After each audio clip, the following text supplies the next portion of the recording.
आज मातृ सम्मिलनी त्रयोदश दिन अताबिरार जननी माँ घरे सुंदर भाव ग्रंथपाठ एवं भजन कीर्तन वर्तमान आलोचनार विषय बहुत सुंदर भाव गोड़भगा एवं अताबिरार माँ मानकर श्रावण परिक्रमा आज 13 नंबर दिन रे आउ आज सकाळ बेले जेंटा कि गोड़भगारे मांकर जन्म महोत्सव पालन करी करी संध्यारे आमर श्रावण परिक्रमार मातृ सम्मिलनी व्ययरे आदर्श जेंटा कि ठाकुर नारी नीति कहिछन व्ययरे आदर्श 180टा बाणी मानकर मध्यरु बहुत सुंदर बाणी होचे व्ययरे आदर्श वास्तव रे यदि समाज रे बंचबार लगी हेले अर्थव्यवस्था के देखबार के पड़सी आ जेन थिले कि सुंदर भाव रे ठाकुर कहिछन कि आमे केनता भाव रे संतुलित भाव रे घरे रही पारमा आउ केनता सुंदर भाव रे आमे सेटा के मैनेजमेंट करि पारमा मां माने जेंटा कि गृहस्थी दायित्व जेने कि सबथुर बड़ दायित्व तांकर ऊपर थिसी परिवार रो बड़ काम जेन माने करसन से मां मानकर विषय रे कहिछन पहला तो कहिछन कि जेनटा आवश्यक अछि से जिंस के आमे खर्च करवार कथा आ जेनटा अनावश्यक खर्च ठारू दूरे रहबार कथा बहुत जगह रे काना हेसी आमे माने जैसु जेनटा हमर आवश्यक नाही थिसी खुशी लगी हो किंबा इच्छा हो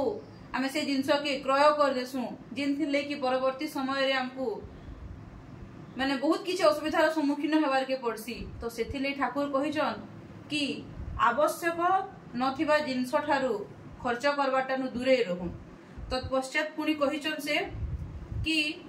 माँ माने कृपण जेनटा कि माँ मानकर गुटे भल गुण बोली करी भी कहा जाइछे कृपणटा भल गुण है किंतु अन्याय रे कृपणता ना करू न्याय रे कृपणता करू अन्याय रे कृपणता कले काना हबा परवर्ती समय रे हमकु से जिंसटा असुविधा रे पके पाबा उदाहरण स्वरूप जेनता कि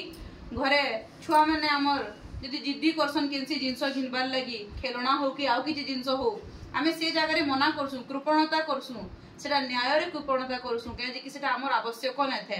किंतु जदि से माने किछि पढ़वार लगी सामान किंबा तांगर किछि दरकारी जिंस जदि आमे जदि से माने हमकु माने जिद्दी करसन तो से जगह रे आमे कृपणता नै करसु तांकर ले घिनसु जेंटा कि न्याय लई घिनसु बोली कि कहजन ठाकुर तो हेतली अन्याय रे कृपणता नै करू न्याय रे कृपणता करू कृपणता होचे मां मानकर गुटे बहुत सुंदर गुण फिर परवर्ती रे कहिछन कि आमे जहा खर्च करबार के मना नै न खर्च करि चलो जिन खर्च करबार लागि जतकी भी पैसा अछि सितिर भितरु अल्प मात्रा संचय करू जेंता कहासी कि बिंदु बिंदु रे सागर सृष्टि हेसी बिंदु बिंदु रे गुटे माठिया गुटे घट परिपूर्ण हेसी ठीक हेंता आमे अल्प अल्प जेन संचय करमा सेटा जते बेला हमकु विराट काय गुटे